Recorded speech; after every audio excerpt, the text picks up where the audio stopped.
Brigada Love Lines. Brigada Love Lines. May mga problema na minsan nahihirapan kang hanapan ng kasagutan. Mga tanong na puso lang ang makakasagot at mga sagot na puso lang ang nakakaintindi.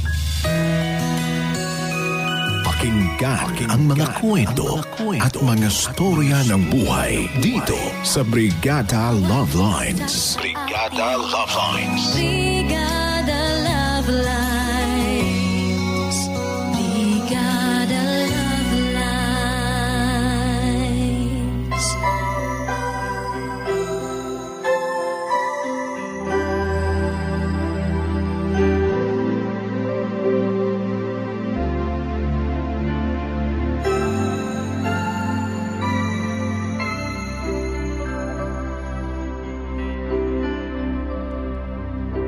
Dear Brigada Love Lines, may mga bagay daw talaga sa mundo na kahit paghirapan natin at paglaanan natin ng maraming oras ay hindi pa rin magiging sa atin.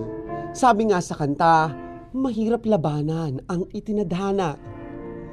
Magandang araw sa inyo, Brigada Love Lines. Tawagin niyo na lamang po ako sa palayo kong Jeng, 26 years old mula sa Nasugbu, Batangas. Matagal na po akong fan ng inyong programa. At sa totoo lang, marami kayong kwento na hinding-hindi ko makakalimutan. Brigada Love Line, sisimulan ko po ang kwento kong ito way back noong college ako, kung saan nag-aaral ako sa kursong Tourism Management. Sobrang mahiyain ako noon at hindi ako masyadong nakikihalubilo sa tao. Ganun naman talaga ako simula pa po pagkabata. Iisa lang po ang kaibigan ko noon, si Migo.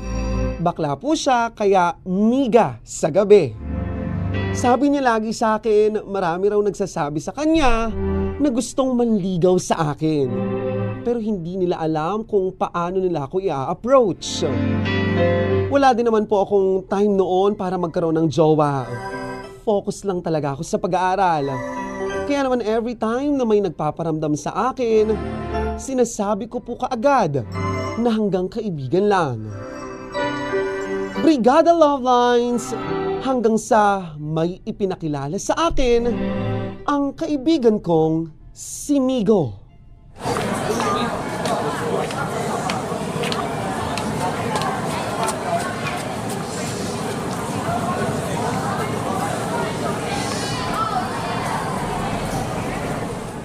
Halika na kasi, bilisan mo na. Aray! Grabe ka naman manghila, dahan-dahan naman, Migo. Baka kasi hindi na natin maabutan yung event. Ano naman? May mapapalaba tayo doon? Well, mapapanood mo si Gian. Ay nako, Gian na naman. Ilang beses mo nang sinabi sa akin yung Gian na yan. Sino ba kasi yun? Irireto nga ako kasi sa'yo, kayo sa isa't isa, di ba? Anong reto ka dyan? Huwag kang mag-alala. Nasabi ko na rin sa kanya na ipapakilala kita sa kanya. Ano? Huwag ka nang mag-inarte. Ito naman, ikaw na nga itong hinahanapan ng jowa. Ikaw pa itong maraming reklamo sa buhay.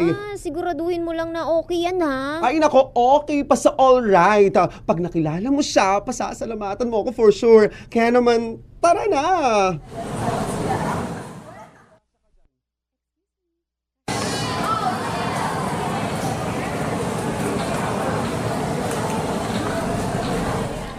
In fairness, ha? Maganda nga ang event ng HRM. Sabi ko naman sa'yo o diba, hangang-hanga ka ngayon. Migo? Ay, speaking of, Pinag-uusapan niyo ba ako?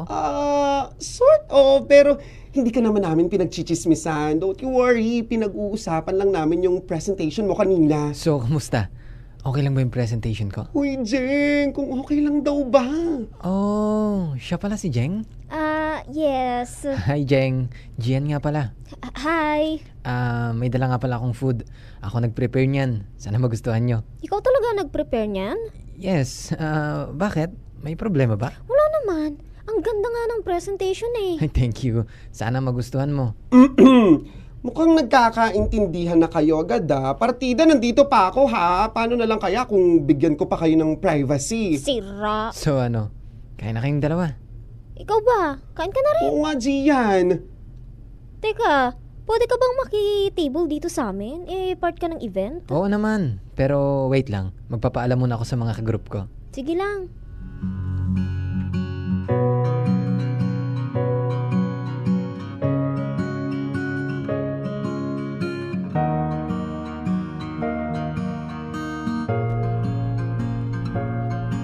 Uy, hanggang dito na lang ako sa kanto ha. Thank you, Gian ha. O siya, ihatid mo na sa bahay nila yung si Jeng para naman magkaroon din kayo ng moment together. Sira ka talaga. Oo naman, ihahatid ko talaga si Jeng. O siya, babay na. See you na lang sa school. Ay naku, kahit kailan talaga yung baklang yun. Ang galing manukso. Nag-enjoy naman ako eh. Ha? Wala. Tara na, saan pang bahay niyo dito? Diyan lang sa susunod na kanto. Sige, let's go.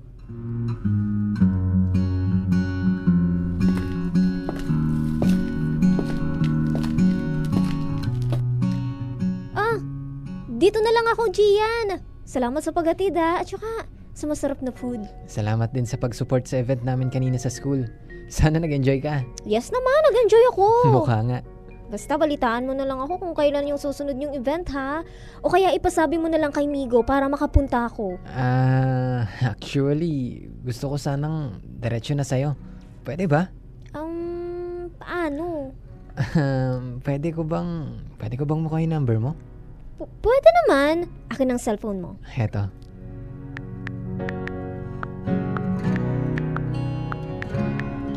So paano? Text na lang? Oo. Sige. Text na lang.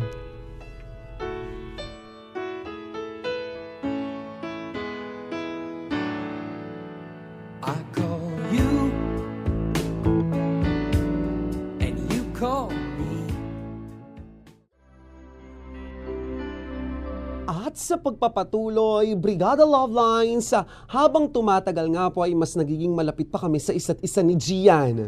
Gumagawa talaga kami ng paraan para magkita paminsan-minsan sa school. Bukod doon ay lagi pa kaming magka-text.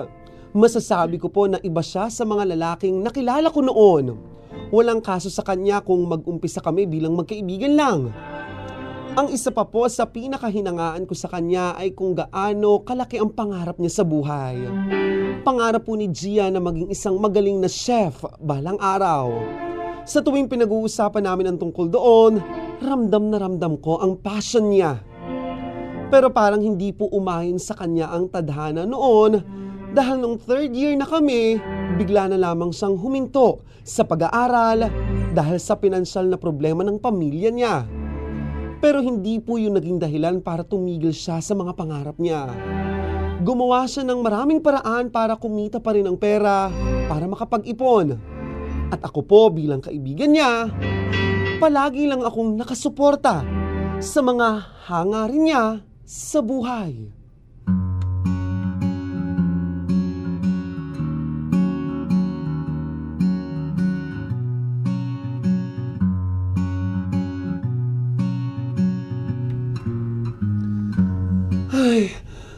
Hinihingal na ako. Teka nga, Jeng. Sandali nga. Kanina pa tayo naglalakad dito sa loob ng school. Hindi ka pa napapagod? Napapagod rin. Pero ang OA niyang pagod mo. Init-init kaya sa labas. Malamang tanghali eh. Kailangan pa nating maubos ng mga paninda nating ulam bago matapos ang lunch break.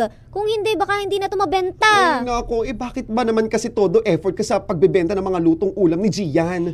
Wala na nga siyang access, di ba, dito sa school? Hindi nang nakakapasok. So, paano siya makakabenta dito sa school? Pwede naman siyang magbenta sa labas Nagbebenta rin naman siya sa labas. Tinutulungan ko lang siya para makarami. Ikaw ha, baka naman sumusobra na yung pagtulong mo kay Gian na yan ha?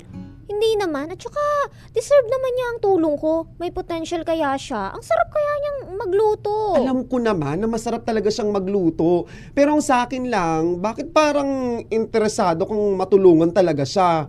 Huwag mong sabihin, may gusto ka kay Gia, no? Ano?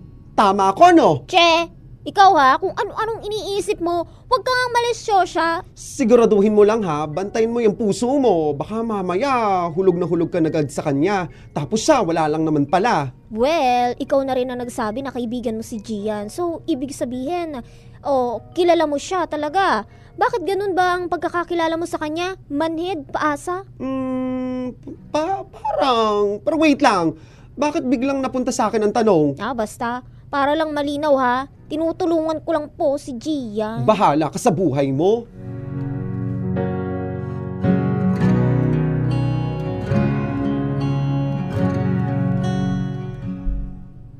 Jeng, Uy, Gian. ano? Naubos ba yung ulam? Oo naman. Ako pa. Iba ka talaga. Thank you ha. Basta sabihin mo lang ulit sa akin kung kailan magpapabenta ng ulam sa school. Kayang-kaya namin ni Migo yan. Sige ba? Ikaw may sabi niyan ha? Oo naman, basta tandaan mo lagi lang akong nakasupport sa'yo. Kung ano mang tulong ang kailangan mo, go lang ako palagi. Ang swerte ko talaga sa'yo, Jeng. Maswerte din naman ako. Kasi may kaibigan akong masipag at dedicated at balang araw magiging chef na. Oo naman. Ang target ko talaga, makapag-abroad. Maging chef sa barko. Kayang-kaya mo yan, Gian. Pero syempre, sa ngayon, mag-iipon muna para makabalik sa pag-aaral. Totoo ba? Oo, pero baka hindi na ako sa school bumalik. Kukuha lang ako ng certification sa culinary school. Okay na yun. Para lang din mas mabilis. Sabagay, may point ka naman dyan. Basta huwag mo kong kakalimutan kapag sikat ka ng chef, ha? Oo naman, syempre. Ikaw pa. Espesyal ka sa akin, Jeng. Kaya kahit anong mangyari, hindi kita kakalimutan. Brigada Love Lines, umayo na sa pagkakataong iyon ang tadhana kay Gian. Natapos niya ang culinary school. Nakapagtrabaho sa mga sikat na hotel sa Maynila hanggang sa makalipas ang 4 na taon.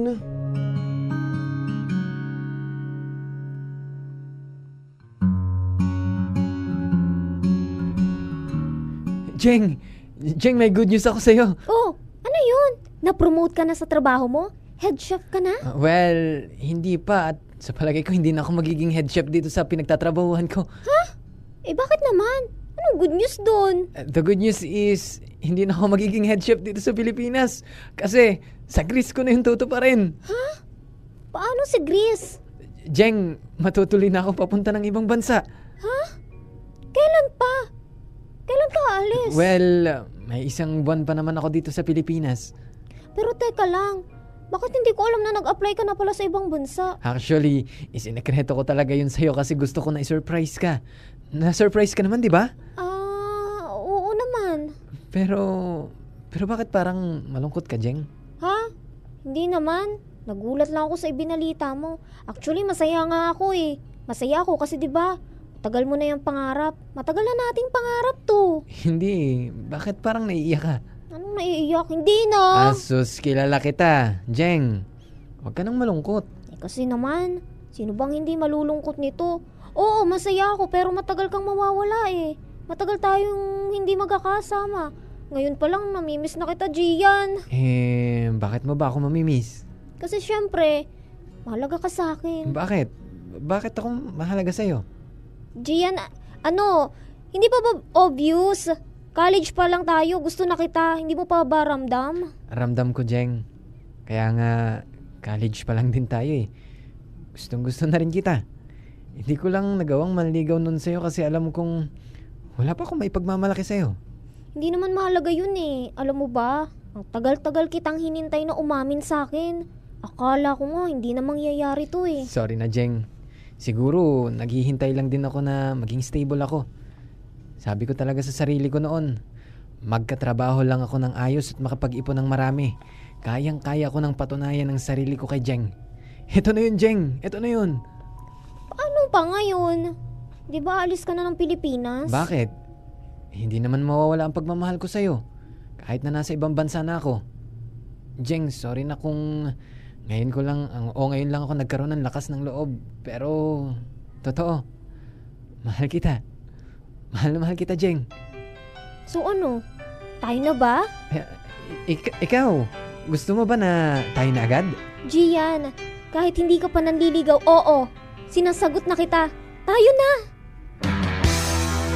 Just smile for me and let the day begin.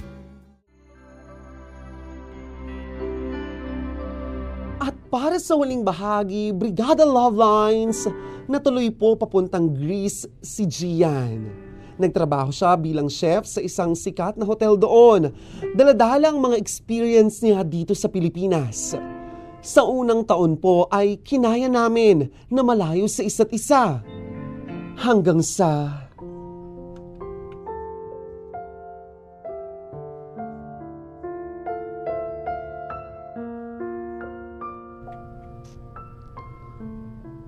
Jeng, kumusta kayo ni Gian? Hindi ka pa rin ba niya chinachat? Tinetext o tinatawagan? Hindi eh. Sa tingin mo ba, bakit? Ewan ko nga. Pero baka naman kasi na-busy lang siya. Alam mo naman, mahirap ang buhay sa ibang bansa. Pero hindi eh. Alam ko naman yun. Pero kasi, kahit mag-iisang buwan na ngayon na wala siyang paramdam, pinanghahawakan ko pa rin yung sinabi niya noon na mahal niya ako. Wala na ba talaga kayong pinag-awayan noon? Wala. Wala rin naman kaming kahit anong tampuhan. Mahirap yan, Jeng. Pero sa tingin mo, ito naman posibilidad lang. Paano kung may nakilala na siyang ibang babae dun sa ibang bansa? Uy, hindi yun. Huwag ka nga mag-isip ng ganyan, Migo. Paano nga kung? Marami na kasing ganyan ngayon. Hindi niya yun gagawin sa akin. Alam mo, sa totoo lang, hindi ko yun nakikitang mangyayari. Malaki ang tiwala ko kay Gian. Sa tagal ng panahon na magkasama kami dito, ngayon niya pa ba ako sasaktan? Pero ito, Jeng, lang ha. Paalala lang. Kahit anong mangyari, wag mong kukwestiyonin ang sarili mo. Lalo pa at ginawa mo na rin naman ang lahat para kay Gian. Oo naman, Migo. Salamat ha. Basta, pag kailangan mo lang ng kausap, alam mo naman, dito lang ako. O siya, uuwi na ako. O sige, ingat ka ha. Diretsuhin na nga lang natin to. Gusto mo pa ba talaga ko? Brigada Love Lines, ilang buwan pa akong naghintay sa text o tawag ni Gia noon. Pero wala. Ang hirap sa pakiramdam kasi wala man lang akong kabali-balita sa kanya. Hindi ko alam noon kung kami pa ba. Sinubukan ko na rin pong magtunong noon sa mga magulang niya kung ano ba talagang nangyari sa kanya. Pero ang sabi po nila, wala rin daw silang alam. Hanggang sa noong minsan, madaling araw po iyon. Habang napanaginipan ko siya, nakatanggap ako ng chat mula kay Gian. Isang long message. At ito po ang nilalaman ng mensahe niya. Jeng, kamusta ka na? Pasensya na kung matagal akong hindi nagparamdam sa'yo. Ang totoo niyan, gusto kong mag-isip. Pero sorry. Dahil alam kong pati ikaw, nag-iisip kung ano ba talagang nangyari sa akin. Pero aaminin ko na sa'yo. Para wala ring bumabagabag sa puso mo. Una pa lang, sana pagkatapos mong mabasa ang mensaheng to, sana patawarin mo ko sa nagawa ko sa'yo. Jeng, may nakilala akong ibang babae dito sa Greece. Kaibigan siya ng ate ko. Hindi ko alam kung maniniwala ka sa akin o hindi. Pero pinigilan ko naman. Pinigilan ko naman ang mahulog sa kanya. Pero siguro nga naging mahina ako kasi nagpadala ako sa tukso. Nagpadala ako sa nararamdaman ko. Sa nararamdaman ko sa kanya. Kahit na alam kong may girlfriend akong naiwan sa Pilipinas. Jeng, sorry. Sorry kung naging mahina ako. Pero kaya rin ako nagpasya na i-chat ka. Kahit sa huling pagkakataon. Ay para kahit papano, may closure tayo. Ayoko na rin kasi na manghula ka. Jeng, sorry. Sorry kung yung mga pangarap natin di na matutupad. Pero yung mga pangarap mo, pwede mo pa rin namang tuparin nang hindi ako kasama. Jeng, sorry. Sorry talaga. Huwag naman nating pilitin at huwag magkamaling tiisin para lang. Brigada Love Lines, hindi ko alam kung kailan pero hindi ako sigurado kung paano ako naka-move on sa ginawang iyon ni Gian sa akin. Ang totoo niyan, ang palagi ko pa ring tanong, naka-move on na ba talaga ako? O nasanay na lang ako na wala na talaga siya sa piling ko? Sobrang sakit, Brigada Love Lines. Hindi lang naman basta kung sino siya. Matagal na panahon na umikot ang mundo ko sa kanya. Kahit nung time na hindi pa kami. Pero siguro nga, ganon ang tadhana. Brigada Love Lines, 3 taon na po ang nakakalipas at sa araw-araw, pinipili kong makalimot. Pinipili kong maging matatag. Iyon ay kahit ang huling balita ko kay Gian ay maayos na ang buhay niya sa ibang bansa kasama ang pamilyang binuo niya. Ang pamilyang akala ko, ako ang kasama. Brigada Lovelines hanggang dito na lamang po. Brigada yours, Jeng. Lalo